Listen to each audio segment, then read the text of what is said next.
COVID-19 menular, betul? Kita semua udah tahu itu. Parahnya karena masa inkubasinya bisa sampai 14 hari, orang bisa positif corona tanpa demam dan batuk. Gak kelihatan. Kalaupun dia nanti batuk dan demam, bisa jadi itu bukan corona, bisa jadi flu biasa. Jadi bingung kan?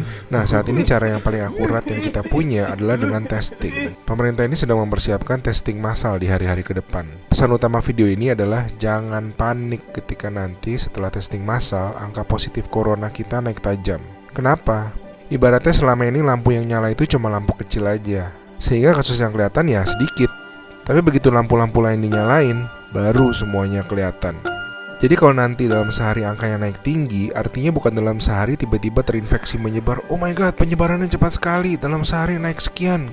Lebih tepatnya, dalam sehari kelihatan banyak kasus positif yang terinfeksinya itu dari kemarin-kemarin, tapi belum kelihatan. Ngerti ya bedanya ya? Pahit emang rasanya ngeliat fakta, tapi ini penting banget. Makin kelihatan, makin mereka bisa diisolasi sehingga nggak nularin ke orang-orang yang lebih banyak lagi.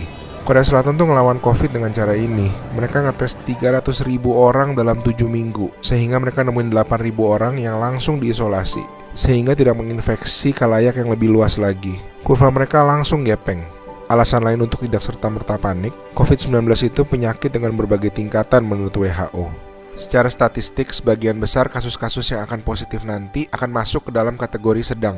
Dan secara statistik, kebanyakan bisa sembuh. Tetap berbahaya, tetap harus sangat waspada, tapi lengkapnya baca-baca jurnal resmi WHO ya.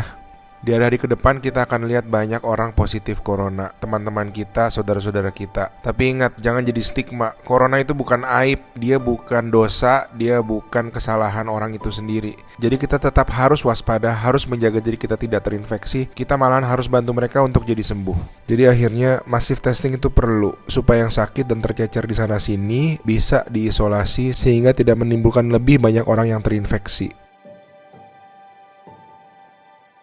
Pahit rasanya nanti ngeliat angka-angka ke depan, tapi ini langkah yang sebetulnya sangat positif.